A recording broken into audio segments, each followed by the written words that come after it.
പിതാവിൻ്റെയും പുത്രൻ്റെയും പരിശുദ്ധാത്മാവിൻ്റെയും നാമത്തിൽ ആമേൻ. ദൈവമാതാവിൻ്റെ കരം പിടിച്ച് സ്വർഗീയ പിതാവിനെ മുഖാഭിമുഖം കാണുവാൻ ഈ ഭൂമിയിൽ മരിയൻ ഉടമ്പടിയെടുത്ത് വിശുദ്ധിയോടെ ഉടമ്പടി നിബന്ധനകൾ വിശ്വസ്തയോടെ പാലിച്ച് മുന്നേറുന്ന നമുക്ക് കൂടുതൽ തീക്ഷ്ണതയോടെ മരിയൻ ഉടമ്പടി നിവർത്തിക്കാനും അതുവഴി എത്രയും വേഗം പരിശുദ്ധ അമ്മയുടെ പ്രത്യക്ഷീകരണത്തിൻ്റെ സാക്ഷികളാക്കി ഉയർത്തപ്പെടാനും ഉതകുന്ന ജീവവചസ്സുകൾ ലിവിങ് ഓറക്കിൾസ് എന്ന ഈ വലിയ ശുശ്രൂഷയുടെ 4ാമത്തെ എപ്പിസോഡിലേക്ക് എല്ലാവരെയും സ്നേഹപൂർവ്വം സ്വാഗതം ചെയ്യുന്നു. ഇന്ന് പ്രത്യേകമായിട്ട് സാക്ഷ്യ വിശകലനത്തിനായി നമ്മൾ എടുത്തിരിക്കുന്നത് വയനാട്ടിൽ നിന്നുള്ള സുജാത ലോബോ എന്ന ഒരമ്മയുടെ സാക്ഷ്യമാണ്. എൻ്റെ പേര് സുജാത ലോബോ, ഞങ്ങൾ വയനാട്ടിൽ നിന്ന് വരുന്നു. ഈ സാക്ഷ്യത്തിന് പ്രധാനമായിട്ടും 3 ഭാഗങ്ങളാണുള്ളത്.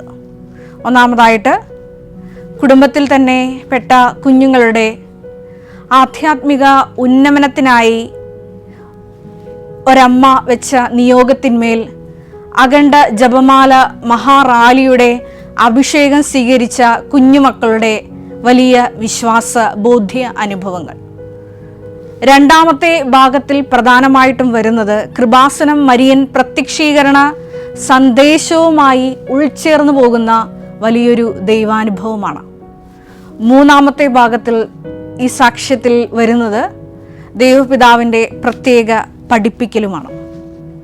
ഒന്നാമതായിട്ട് നമ്മൾ കാണുന്നത് ഇപ്രകാരമാണ്. ഈ അമ്മ സാക്ഷ്യം പറഞ്ഞു തുടങ്ങുന്നത് ഇപ്രകാരമാണ്. 2019 ഒരു മെയ് മാസമാണ് ഞാൻ ആദ്യമായിട്ട് കൃപാസനത്തിലോട്ട് കടന്നു വന്ന് മരിയൻ ഉടമ്പടിയെടുത്ത് പ്രാർത്ഥിക്കുന്നത്. ഇന്നേ വരെ 14 തവണയാണ് ഞാൻ മരിയൻ ഉടമ്പടി പുതുക്കിയിട്ടുള്ളത്. ഇതിനു മുമ്പും പല തവണ വിശുദ്ധമായ അൾത്താരയിൽ സാക്ഷ്യം പറയാനും ഈ അമ്മയ്ക്ക് കഴിഞ്ഞു. ഏറെ പ്രത്യേകമായിട്ട് ഈ അവസാന സാക്ഷ്യ വിവരണത്തിൽ ഈ മാതാവ് പറഞ്ഞു വയ്ക്കുന്നത് ഞാൻ മുമ്പ് പറഞ്ഞ 3 കാര്യങ്ങളാണ്. അതിൽ തന്നെ ഒന്നാമതായിട്ട് അഖണ്ഡ ജപമാല മഹാറാലിയുമായി ബന്ധപ്പെട്ട ദൈവാനുഭവങ്ങളാണ്. ആ അമ്മ പറയുന്നുണ്ട്, അഖണ്ഡ ജപമാല മഹാറാലിക്ക് മുമ്പ് ഞാൻ കൃപാസനത്തിലോട്ട് കടന്നു വന്ന് ഉടമ്പടി പുതുക്കാനായിട്ട് പ്രാർത്ഥിക്കുമ്പോൾ സ്റ്റോളിൽ ചെന്നപ്പോൾ ഞാനൊരു പ്രത്യേക ജപമാല കണ്ടു. സെപ്റ്റംബർ മാസത്തിൽ ഉടമ്പടി പുതുക്കാനായിട്ട് വന്നപ്പം എൻ്റെ കയ്യിലിരിക്കുന്ന ഈ ജപമാല ഇവിടുത്തെ സ്റ്റോളിൽ നിന്ന് വാങ്ങിയതാണ്. ഇതിവിടെ അധികം നമ്മൾ കാണാറില്ല.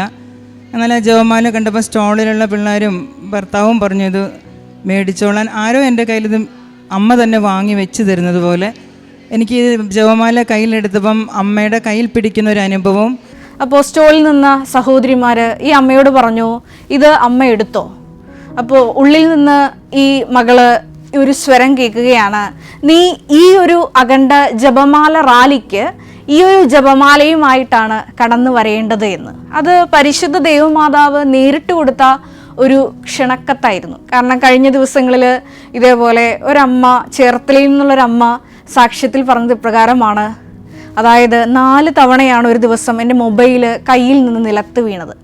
4 തവണയും ഞാൻ മൊബൈൽ ഫോൺ ഈ കയ്യിൽ നിന്ന് നിലത്ത് വീണ ഫോൺ ഓൺ ചെയ്യുമ്പോഴെല്ലാം കൃപാസന മാതാവിൻ്റെ ഫോട്ടോ 4 തവണ യൂട്യൂബ് വീഡിയോയിലൂടെ തെളിഞ്ഞു വന്നു. അപ്പോൾ എനിക്ക് മനസ്സിലായി എന്നെ ദൈവമാതാവ് കൃപാസനത്തിലോട്ട് ക്ഷണിക്കുന്നുവെന്ന്. ആ അമ്മ പിന്നീട് പറഞ്ഞത് ഇപ്രകാരമാണ്, അങ്ങനെ 4 തവണ മൊബൈൽ നിലത്ത് വീണ് പിറ്റേ ദിവസം ഞാൻ ഇതൊന്നും അറിയാതെയാണ് കൃപാസനത്തിൽ കടന്നു വന്നത്. അന്ന് അഖണ്ഡ ജപമാല മഹാറാലി നടക്കുന്ന വലിയൊരു ദിവസത്തിലേക്കാണ് ദൈവമാതാവ് എന്നെ വിളിച്ചത്. വലിയൊരു സാക്ഷ്യമാണ്. പിന്നെ സമയച്ചുരുക്കത്തിൻ്റെ വലിയൊരു അനുഭവം ആ അമ്മ ചേർത്തലയിൽ നിന്നാണെങ്കിൽ പോലും ഇന്നേ വരെ കൃപാസനത്തിൽ കാലുകുത്താത്ത ആ അമ്മയെ ദൈവപിതാവ് വിളിച്ചൊരു വഴി അങ്ങനെയായിരുന്നു. ഞാനിപ്പോൾ പറഞ്ഞു വരുന്നത് ഈ അഖണ്ഡ ജപമാല മഹാറാലിയിലേക്ക് ഈ അമ്മയെ ദൈവപിതാവ് നേരിട്ടൊരു ക്ഷണക്കത്ത് നൽകി വിളിക്കുന്ന ഒരു സന്ദർഭമാണ്. ഈ സ്റ്റോളിലെ ഈ പ്രത്യേക ജപമാല സാക്ഷ്യത്തിൽ ഉയർത്തി കാണിച്ചുകൊണ്ട് ഈ സുജാത ലോബോ എന്ന് നമ്മൾ പറയുന്നുണ്ട്, ഈ ജപമാല കയ്യിൽ എന്തി വേണം, നീ അഖണ്ഡ ജപമാല മഹാറാലിയിൽ പങ്കെടുക്കാനെന്ന് ഉള്ളിൽ നിന്ന് ഒരു സ്വരം കേൾക്കുകയാണ്. എൻ്റെ ഉള്ളിൽ ആരോ എന്നോട് പറഞ്ഞു, അഖണ്ഡ ജപമാലയ്ക്ക് എനിക്ക് വരാൻ സാഹചര്യം ഒക്കുമോ എന്ന് എനിക്ക് നല്ല ഭയമുണ്ടായിരുന്നു. കാരണം ഞങ്ങൾക്ക് പ്രായാധിക്യമുള്ള ഡാഡി ഞങ്ങളുടെ കൂടെയുണ്ട്, 97 വയസ്സോളമായി.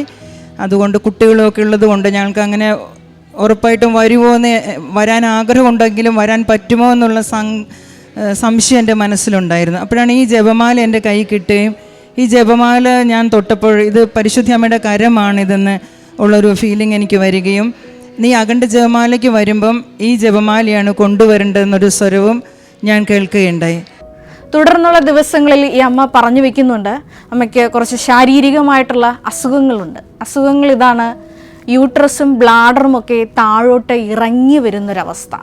അപ്പം ഇത് അഖണ്ഡ ജപമാല മഹാറാലിയിൽ പങ്കെടുത്ത് പ്രാർത്ഥിക്കാൻ ഈ മകൾ നേരിടുന്നൊരു തടസ്സമാണ്, ഒരു രോഗാവസ്ഥയാണ്. രണ്ടാമതായിട്ട് അമ്മ പറയുന്നുണ്ട്, വീട്ടിൽ 97 വയസ്സുള്ള ഡാഡിയുണ്ട്. അപ്പോൾ ഡാഡിയെ ആരെങ്കിലും ഏൽപ്പിക്കണം, ഇങ്ങനൊരു അവസ്ഥയിൽ എങ്ങനെയാണ് ഇട്ടെറിഞ്ഞ് ഈ അഖണ്ഡ ജപമാല മഹാറാലിക്ക് പങ്കെടുക്കാൻ സാധിക്കുക. ഇങ്ങനെ ഓർത്ത് പ്രാർത്ഥിച്ചുകൊണ്ടിരിക്കുന്ന സമയം ഈ അമ്മ പ്രാർത്ഥനയിൽ നിൽക്കുന്നത് കാരണം പരിശുദ്ധാത്മാവ് ഈ അമ്മയെ സഹായിക്കുന്നത് ഇപ്രകാരം റാലിക്ക് വരാൻ യാതൊരു സാധ്യതയില്ല എന്ന് വിചാരിച്ചിരിക്കുന്ന അവസരത്തിലാണ് റാലിക്ക് മുമ്പുള്ള തൊട്ടടുത്ത ദിവസങ്ങളിൽ ഈ അമ്മ വിചാരിക്കുകയാണ്, ഡോക്ടറെ ഒന്ന് കാണാൻ പോയാൽ എന്താ, കാരണം ഇങ്ങനൊരു റിസ്ക് എടുത്ത് ഞാൻ റാലിയിൽ പങ്കെടുക്കാൻ പോകും. അപ്പോൾ പരിശുദ്ധാത്മാവ് ഇപ്രകാരമാണ് അമ്മയെ സഹായിച്ചത്. പരിശുദ്ധാത്മാവ് ഈ മകളോട് തക്ക സമയത്ത് ഇടപെട്ട് പറഞ്ഞു, നീ ആ ഉടമ്പടി തൈലം അടിവയറ്റിൽ പുരട്ടിയൊന്ന് പ്രാർത്ഥിക്കാൻ. അങ്ങനെ അടിവയറ്റിൽ ഉടമ്പടി തൈലം പുരട്ടി പ്രാർത്ഥിച്ചപ്പോൾ ഈ അമ്മ സാക്ഷ്യത്തിൽ പറയുന്നത് ഇപ്രകാരമാണ്. ഡോക്ടറെ അടുത്ത് സ്കാനിങ്ങിന് പോകാൻ ഒരുങ്ങുമായിരുന്നു. പെട്ടെന്ന് ഞാൻ ഉടമ്പടി തൈലം എടുത്ത് എൻ്റെ അടിവയറ്റിൽ പൂശി കുരിശ് വരച്ച് വിശ്വാസ പ്രമാണം ചൊല്ലി ഉടനെ തന്നെ എന്തോ ഒരു ക്ലിപ്പിട്ട് വലിക്കുന്നത് പോലെ എൻ്റെ അടിവയറ്റിലൊരു അനുഭവം ഉണ്ടാവുകയും ഞാൻ കുട്ടികളോടും ജീവിത പങ്കാളിയോടും പറഞ്ഞു, പരിശുദ്ധി അമ്മ തൊട്ടതുപോലെ എനിക്ക് അനുഭവപ്പെട്ടു ശരിക്കും എന്ന് പറഞ്ഞു. അങ്ങനെ ഹോസ്പിറ്റലിൽ പോയി സ്കാൻ ചെയ്ത് നോക്കുമ്പം റിസൾട്ട് കണ്ടപ്പം അങ്ങനെ യാതൊരു കുഴപ്പം, മുൻപേ ഉണ്ടായിരുന്ന കുഴപ്പമില്ലാതെ പരിശുദ്ധി അമ്മ എന്നെ തൊട്ട് സുഖപ്പെടുത്തുകയുണ്ടായി. പിന്നീട് ആശുപത്രിയിൽ ഡോക്ടറെ കാണാൻ ചെന്നപ്പോൾ യാതൊരു പ്രശ്നവുമില്ലെന്നാണ് ഡോക്ടർ പറഞ്ഞത്. അപ്പോൾ ദൈവമാതാവിൻ്റെ വലിയൊരു കയ്യൊപ്പോട് കൂടിയ വലിയൊരു സാക്ഷ്യാനുഭവം കിട്ടി. പിന്നീട് അമ്മ പറയുന്നുണ്ട്, അഖണ്ഡ ജപമാല മഹാറാലിക്ക് തലേ ദിവസമാണ് ഞാൻ കൃപാസനത്തിൽ എത്തിച്ചേരുന്നത്. യാതൊരു ഒരുക്കമൊന്നും നടത്തിയിട്ടില്ല. നമുക്ക് റാലിയിൽ പങ്കെടുത്ത എല്ലാവർക്കും അറിയാം, 4 ലക്ഷത്തോളം പേരാണ് ദൈവവിശ്വാസികളാണ് ഈ കഴിഞ്ഞ റാലിയിൽ പങ്കെടുത്തത്. അപ്പോൾ അന്ന് നമ്മുടെ ഈ കൃപാസനത്തിൻ്റെ പരിസരത്ത് ഒരു വീടുകളിൽ പോലും ഒരു മുറി പോലും ആർക്കും കിട്ടാത്തൊരവസ്ഥയാണ് ഒന്ന് താമസിക്കാൻ വേണ്ടി. പക്ഷേ വയനാട് നിന്ന് ഈ കുടുംബം വരുമ്പോൾ ദൈവപിതാവ് ഇവർക്ക് വേണ്ടി ഒരു ഭവനം ഒരുക്കി വെച്ചിരുന്നു, ഒരു ക്രിസ്തീയ ഭവനം ഒരുക്കി വെച്ചിരുന്നു. ഇവർക്കായി മാത്രം കൃപാസനത്തിൽ നിന്ന് 10 അടി നടന്ന ദൂരത്തിലെത്താവുന്ന ഒരു ഭവനം മാതാവ് ഒരുക്കി വെച്ചു എന്നാണ് സാക്ഷ്യത്തിൽ പറയുന്നത്. വളരെ സന്തോഷത്തോടുകൂടി അഖണ്ഡ ജപമാല മഹാറാലിയിൽ പങ്കെടുത്ത ഈ അമ്മയ്ക്ക് പ്രധാനമായിട്ടും ഒരു നിയോഗമുണ്ടായിരുന്നു. 4 മക്കളും ഭർത്താവും ഒക്കെ അടങ്ങുന്ന ഈ കുടുംബത്തിലെ 4 കുഞ്ഞുങ്ങളുടെ വിശ്വാസ ജീവിതവും അവർക്കൊരു പുത്തൻ കൃപ അഭിഷേകം ഈ അഖണ്ഡ ജപമാല മഹാറാലി വഴിയായി കിട്ടണം എന്നുമായിരുന്നു ഈ അമ്മ നിയോഗത്തിൽ പ്രത്യേകമായിട്ട് സമർപ്പിച്ച് പ്രാർത്ഥിച്ചത്. അഖണ്ഡ ജപമാല മഹാറാലിക്ക് ശേഷം ഈ അൾത്താരയിൽ സാക്ഷ്യം പറയാൻ നിൽക്കുമ്പോൾ ഈ അമ്മ പറയുന്നത് ഇപ്രകാരമാണ്, നമ്മൾ പിടിച്ച് വലിച്ച് ഒരാളെ കൊണ്ടുവരേണ്ടതല്ല ഈ ഉടമ്പടി എന്ന് പറയുന്നത്. കുഞ്ഞുമക്കളെ ആണെന്നുണ്ടെങ്കിൽ പോലും നമ്മൾ വാഗൊണ്ട് പറഞ്ഞ് ഫോഴ്സ്ഫുള്ളി നമ്മൾ കൊണ്ടുവരേണ്ട ഒന്നല്ല ഈ മരിയൻ ഉടമ്പടി ജീവിതമെന്ന്. ഇവർ സ്വമനസാലെ ഇതിൻ്റെ പുത്തൻ അഭിഷേകം സ്വീകരിച്ച് ഇങ്ങോട്ട് പറയുകയാണ്, ഞങ്ങൾ ഉടമ്പടി പുതുക്കാൻ വരുന്നു, ഓൺലൈൻ ഉടമ്പടി എടുത്ത് ഞങ്ങൾ ഉടമ്പടി ജീവിതത്തെ നവീകരിക്കാൻ പോകുന്നു. അങ്ങനെ 3 മക്കളും ഈ അമ്മയോട് പറയുകയാണ്, ഇങ്ങനെ ഞങ്ങൾ ഒരു പുതിയ ജീവിതം മരിയൻ ഉടമ്പടിയുടെ പുത്തൻ അഭിഷേകം സ്വീകരിച്ച് ജീവിക്കാൻ തീരുമാനിച്ചുവെന്ന്. അപ്പോൾ അമ്മ കൂട്ടിച്ചേർക്കുന്നുണ്ട്, ത്യാഗപൂർണമായ മാതാപിതാക്കളുടെ പ്രാർത്ഥനയോടുകൂടിയുള്ള ജീവിതം തീർച്ചയായിട്ടും അത് സ്വർഗത്തിന് നിരസിക്കാൻ പറ്റില്ല. ഉടനടിയാണ് ഈ കുടുംബത്തിൽ ഈ ഒരു അടയാളം ഈ പ്രാർത്ഥനയ്ക്ക് ഉത്തരമായി ലഭിച്ചത്. ഈ സാക്ഷ്യത്തിന്റെ രണ്ടാമത്തെ ഭാഗമാണ് കൃപാസനത്തിലെ മരിയൻ പ്രത്യക്ഷീകരണവുമായിട്ട് വളരെയേറെ ബന്ധപ്പെട്ടിട്ടുള്ളത്. നമുക്ക് എല്ലാവർക്കും അറിയാവുന്നതാണ്, 2004 ഡിസംബർ 7 ഉച്ചകഴിഞ്ഞ് 2:30 സമയഘടികാരം നെഞ്ചിൽ ചാർത്തി ഈ അൾത്താരയിൽ ദൈവമാതാവ് പ്രത്യക്ഷയായിക്കൊണ്ട് പറഞ്ഞത് ദുരന്തം ഉണ്ടാകുവാൻ പോകുന്നു, പ്രാർത്ഥിക്കണമെന്നാണ്. ഈ ഒരു അതിൻ്റെ അടിസ്ഥാനമായി നിൽക്കുന്ന വചനം എന്ന് പറയുന്നത് ആമോസ് പ്രവാചകന്റെ പുസ്തകം 3-ാം അധ്യായം 7-ാം തിരുവചനമാണ്.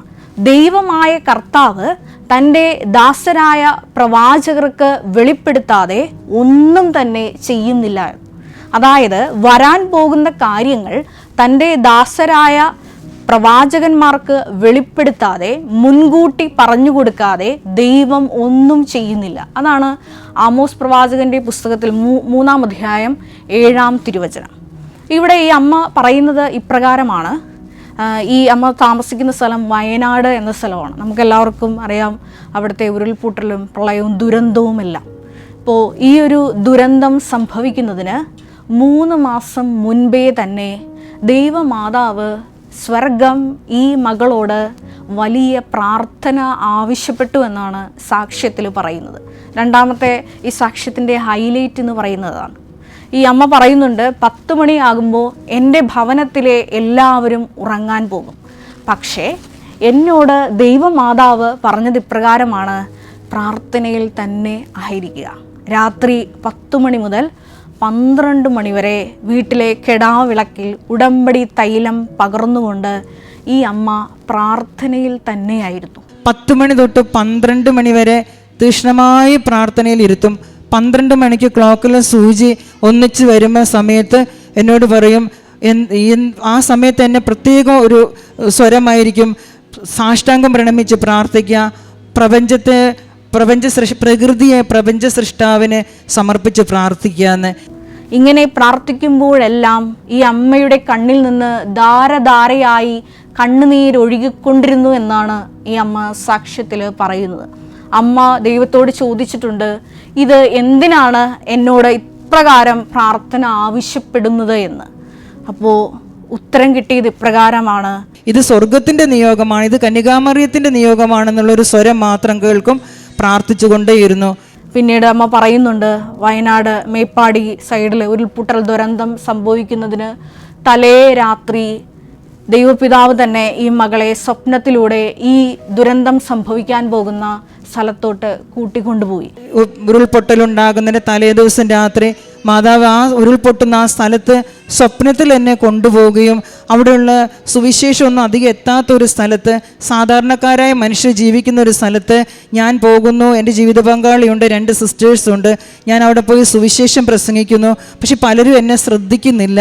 അങ്ങനെ ഞാൻ ആ സുവിശേഷം പ്രസംഗിച്ചുകൊണ്ടിരിക്കുന്ന, അവരെ കൃപാസന പത്രം കൊടുത്ത് അവരോടൊക്കെ സുവിശേഷം അറിയിച്ചുകൊണ്ടിരിക്കുന്ന സമയത്ത് പെട്ടെന്നൊരു ടണൽ രൂപപ്പെടുകയും ഒരു മഹാ ഇരുട്ടിലേക്ക് ഞാൻ പ്രവേശിക്കുകയും എൻ്റെ കൂടെയുള്ളവരെല്ലാം നഷ്ടപ്പെട്ടു പോവുകയും ചെയ്യുന്നൊരു അനുഭവം എനിക്കുണ്ടാകുകയും ആ പ്രഭാതത്തിൽ എഴുന്നേറ്റ് നോക്കുമ്പോഴാണ് ഈ ദുരന്തം നടന്നതുമെല്ലാം. ഞങ്ങളെ വീട്ടിൽ നിന്ന് നോക്കിയാൽ കാണാവുന്ന ദൂരത്താണ് ഈ പ്രളയം. കുട്ടികൾ പഠിക്കുന്ന സ്കൂളിൽ അവരെ ക്ലാസ്സിൽ കൂടെ ഉണ്ടായിരുന്ന കുഞ്ഞുങ്ങളുടെ ബന്ധുക്കളൊക്കെ നഷ്ടപ്പെട്ടു. കൂടെ ഉണ്ടായിരുന്നൊരു കുഞ്ഞ്, അവർ കൂടെയുള്ളൊരു കുഞ്ഞ് നഷ്ടപ്പെട്ടു. അങ്ങനെ ഞങ്ങൾ സ്കൂൾ മേപ്പാടി എന്ന് പറയുന്ന സ്ഥലത്താണ് പിള്ളേർ പഠിക്കുന്നത്. ആ സ്കൂളും അതിൻ്റെ ഏരിയയിൽപ്പെട്ട സ്ഥലങ്ങളിലും ഈ ദുരന്തം നടക്കുമ്പോഴും പരിശുദ്ധ അമ്മ ഞങ്ങളെ കൊണ്ട് പ്രാർത്ഥിപ്പിച്ചു. ദുരന്തത്തെപ്പറ്റി ഇങ്ങനെ ഈ അമ്മ ആലോചിച്ചിരിക്കുന്ന സമയത്ത് ദൈവപിതാവ് ഈ മകളോട് പറഞ്ഞത് ഇപ്രകാരമാണ്, പ്രളയത്തെപ്പറ്റി, ദുരന്തത്തെ പറ്റിയല്ല മകളെ നീ വിഷമിക്കേണ്ടത്, പാപത്തെ പറ്റിയാണ്. പാപത്തിൽ മരിച്ചുപോയവരെ പറ്റിയാണ് പ്രളയത്തേക്കാൾ അധികമായി നീ ദുഃഖിക്കേണ്ടതെന്ന്. ലൂക്കായുടെ സുവിശേഷം 13-ാം അധ്യായം 4-ാം തിരുവചനമാണ്, 4-ഉം 5-ഉം തിരുവചനങ്ങൾ. സീലോഹായിൽ ഗോപുരം ഇടിഞ്ഞു വീണ് 18 പേര് ജെറുസലേമിലായിരുന്നവർ കൊല്ലപ്പെട്ടപ്പോൾ ഈശോ ഒരു ചോദ്യം ചോദിക്കുന്നുണ്ട്, നിങ്ങൾ വിചാരിക്കുന്നുണ്ടോ അവിടെ ജീവിച്ചിരുന്ന എല്ലാവരേക്കാൾ ഇവർ പാപികളായിരുന്നു എന്ന്? അല്ല, ഒരിക്കലുമില്ല. പശ്ചാത്തപിക്കുന്നില്ലെങ്കിൽ നിങ്ങളെല്ലാവരും ഇതുപോലെ നശിക്കും. പാപത്തെ ഓർത്താണ് നിങ്ങൾ ഭാരപ്പെടേണ്ടത്. പ്രളയത്തിൽ മരിച്ചവരെ ഓർത്ത് നിങ്ങൾ ദുഃഖിക്കുന്നതിനേക്കാൾ പാപത്തിൽ മരിച്ചു പോകുന്നവരെ ഓർത്ത് ദുഃഖിക്കണം. പാപികൾക്ക് അനുതാപമുണ്ടാകാൻ വേണ്ടി പ്രാർത്ഥിക്കണം. പാപികൾ ദൈവത്തെ അറിയുവാനായിട്ട്, സത്യദൈവത്തെ അറിഞ്ഞ് നിത്യജീവൻ പ്രാപിക്കുവാൻ പ്രേക്ഷിത വേല കൂടുതൽ തീക്ഷ്ണമാക്കണം. നാം പറയേണ്ടിടത്ത് നാം സുവിശേഷം പറയാതെ ഏതെങ്കിലും ഒരു ആത്മാവ് നഷ്ടപ്പെട്ടു പോയാൽ അതിൻ്റെ ഉത്തരവാദി നമ്മൾ തന്നെ ആയിരിക്കും. അതിനുവേണ്ടി സ്വർഗം നമുക്ക് ചെയ്തു തന്ന ഏറ്റവും വലിയ സുവിശേഷ പ്രഘോഷണത്തിൻ്റെ വേദിയാണ് ശരിക്ക് കൃപാസനം. കൃപാസനത്തിലൂടെ 2 വ്യത്യസ്ത മാർഗങ്ങളിലൂടെയാണ് ഇതുപോലെ പശ്ചാത്താപത്തിൻ്റെ സുവിശേഷ സന്ദേശം നമുക്ക് ലോകത്തിന് കൈമാറാൻ പറ്റുന്നതെന്ന് കൂടി അമ്മ പറഞ്ഞു വെക്കുന്നുണ്ട്. ഒന്നാമതായിട്ട് നിങ്ങളുടെ തന്നെ സാക്ഷ്യ അനുഭവങ്ങളിലൂടെയാണ് ഈ സ്വർഗീയ സന്ദേശം, പശ്ചാത്താപത്തിൻ്റെ സുവിശേഷം മറ്റുള്ളവരിലേക്ക് പകർത്തു കൊടുക്കാൻ കഴിയുന്നത്. രണ്ടാമതായിട്ട് ഈ അമ്മ പറയുന്നത് ഇപ്രകാരമാണ്: തിരുസഭയാകുന്ന ഈ കൃപയുടെ സ്രോതസ്സിൽ നിന്ന് അനേകരിലേക്ക് കൃപ കൈമാറ്റം ചെയ്യാൻ സ്വർഗം ഒരുക്കിയിരിക്കുന്ന മറ്റൊരു സംവിധാനമാണ് കൃപാസനത്തിലെ നേർച്ച വസ്തുക്കൾ. ബഹുമാനപ്പെട്ട VP ജോസഫ് അച്ഛൻ കൃപാസനത്തിലെ പരിശുദ്ധ അമ്മ പ്രത്യക്ഷപ്പെട്ട അൾത്താരയിൽ ദിവ്യബലി അർപ്പിച്ചുകൊണ്ട് പൗരോഹിത്യ വിധി പ്രകാരം വെഞ്ചരിച്ചാണ് ആ ഒരു നേർച്ച വസ്തുക്കൾ നമ്മൾക്ക് നൽകുന്നത്. പരിശുദ്ധ ദൈവമാതാവ് എലിസബത്തിനെ കാണാൻ പുറപ്പെട്ട അതേ തിടുക്കത്തിൽ തന്നെയാണ് കൃപാസനത്തിലെ മരിയൻ ഉടമ്പടി എടുത്ത ഓരോ മക്കളും ഈ ഓരോരോ നേർച്ച വസ്തുക്കളുമായി ഓരോരോ ഭവനങ്ങളിലേക്ക് കടന്നു ചെന്ന് സുവിശേഷം കൈമാറേണ്ടത് എന്നാണ് ഈ അമ്മ തൻ്റെ സാക്ഷ്യത്തിൽ മറ്റുള്ളവരെ ഉദ്ബോധിപ്പിക്കുന്നത്. മൂന്നാമതായിട്ട് ഈ സാക്ഷ്യത്തിൽ വരുന്നത് വചനബോധ്യങ്ങളാണ്. പ്രധാനമായിട്ട് ഞാൻ 3 വചന ഭാഗങ്ങളാണ് ഈ അമ്മയുടെ സാക്ഷ്യത്തെ മുൻനിർത്തി നിങ്ങളുമായിട്ട് പങ്കുവയ്ക്കാൻ ആഗ്രഹിക്കുന്നത്. ഒന്നാമതായിട്ട് 92-ാം സങ്കീർത്തനം 10-ാം തിരുവചനം. അവിടുന്ന് എൻ്റെ കൊമ്പ് കാട്ടുപോത്തിൻ്റെ കൊമ്പ് പോലെ ഉയർത്തി, അവിടുന്ന് ഒരു പുതിയ തൈലം എൻ്റെ മേൽ ഒഴിച്ചു. കൃപാസനത്തിൽ നിന്ന് മരിയൻ ഉടമ്പടിയെടുത്ത് കടന്നു പോകുന്ന ഓരോ മക്കളും ഈ ഒരു പുത്തൻ അഭിഷേകം സ്വീകരിക്കുന്നവരാണ്. ഈ ഒരു പുത്തൻ അഭിഷേകം സ്വീകരിച്ച് ഈ അഭിഷേകം മറ്റുള്ളവരിലേക്ക് നമ്മളും പകുത്തു കൊടുക്കാൻ തയ്യാറാകുമ്പോൾ സ്വർഗം നമ്മളെ ഈ അമ്മയെപ്പോലെ തൻ്റെ സ്വർഗീയ രഹസ്യങ്ങൾ കൈമാറാനുള്ള ഒരു ഉപകരണമാക്കി മാറ്റും. എന്നെ ദൈവപിതാവ് അപ്രകാരം ഉയർത്തി എന്നാണ് ഈ അമ്മ സാക്ഷ്യത്തിൽ പറയുന്നത്. പിന്നീട് ഈ അമ്മ പറയുന്നത് പ്രകാരമാണ്: കുഴഞ്ഞ ചേറ്റിൽ നിന്ന് നമ്മളെ ഉയർന്ന പാറമേൽ കയറ്റി നിർത്തി, ഉയർന്ന പാറമേൽ കയറ്റി നിർത്തിയതിന് ശേഷം നമുക്ക് നിത്യജീവിതത്തിലേക്കുള്ള ചിറകുകൾ നൽകുന്ന വലിയൊരു പ്രാർത്ഥനയാണ്, ഒരു പ്രാർത്ഥനാ പദ്ധതിയാണ്, അതിനുള്ള വഴിയാണ് ഈ മരിയൻ ഉടമ്പടി എന്നാണ്. അത് വെളിപാട് 12:14 തിരുവചനമാണ്. സർപ്പത്തിൻ്റെ വായിൽ നിന്ന് രക്ഷപ്പെട്ട് തൻ്റെ സങ്കേതമായ മരുഭൂമിയിലേക്ക് പറന്നു പോകുവാൻ വൻ കഴുകൻ്റേത് പോലുള്ള ചിറകുകൾ അവൾക്ക് നൽകപ്പെട്ടു.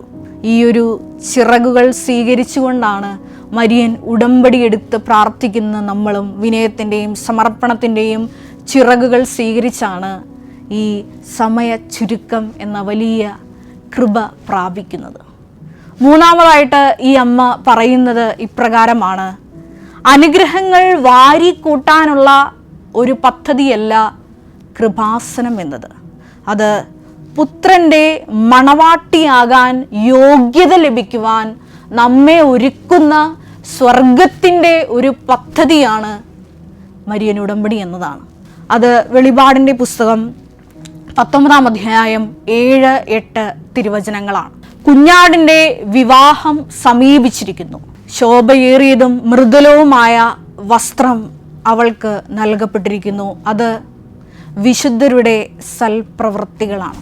കൃപാസനത്തിൽ മരിയൻ ഉടമ്പടിയെടുത്ത് പ്രാർത്ഥിക്കുന്ന നമ്മൾ ഓരോരുത്തരും നമ്മുടെ കൃപാവര കാരുണ്യ പ്രവർത്തികളിലൂടെയും സുവിശേഷ മുന്നേറ്റങ്ങളിലൂടെയും ഒക്കെ ഈ സ്വർഗീയ പിതാവ് ഒരുക്കിയിരിക്കുന്ന കുഞ്ഞാടിൻ്റെ വിരുന്നിന് പുത്രൻ്റെ മണവാട്ടിയാകാനുള്ള വലിയൊരു യോഗ്യത സ്വീകരിക്കുകയാണ് എന്നുള്ളൊരു വലിയ സ്വർഗീയ വെളിപാടാണ് ഈ അമ്മ അവസാനമായിട്ട് പറഞ്ഞു വയ്ക്കുന്നത്.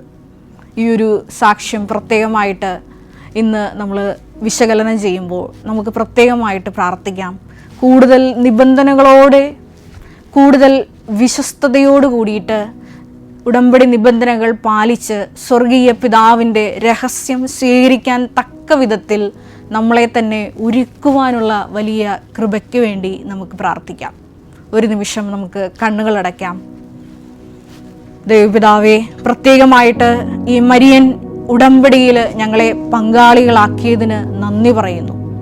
സ്വർഗീയ രഹസ്യങ്ങൾ ഇനിയും ഇനിയും സ്വീകരിച്ച് കൃപാസനത്തിലെ മരിയൻ ഉടമ്പടി വഴിയായിട്ടുള്ള പുത്തൻ അഭിഷേകം അനേക മക്കളിലേക്ക് എത്തിക്കുവാൻ ഞങ്ങൾ എടുത്തിരിക്കുന്ന ഉടമ്പടിയിലെ നിബന്ധനകളും കാരണമാകട്ടെ. അതിന് പ്രത്യേകമായി ഞങ്ങളെ തന്നെ ദൈവമാതാവിന് സമർപ്പിച്ചുകൊണ്ട് സ്വർഗീയ രഹസ്യങ്ങൾക്ക് കാതോർക്കുവാൻ ഈശോയെ ഞങ്ങളുടെ ആന്തരിക കർണപിടങ്ങളെ പ്രത്യേകമായി അഭിഷേകം ചെയ്യണമേ. ഞങ്ങളെ സ്വർഗത്തിൻ്റെ ഉപകരണമാക്കണമേ. ആമേൻ.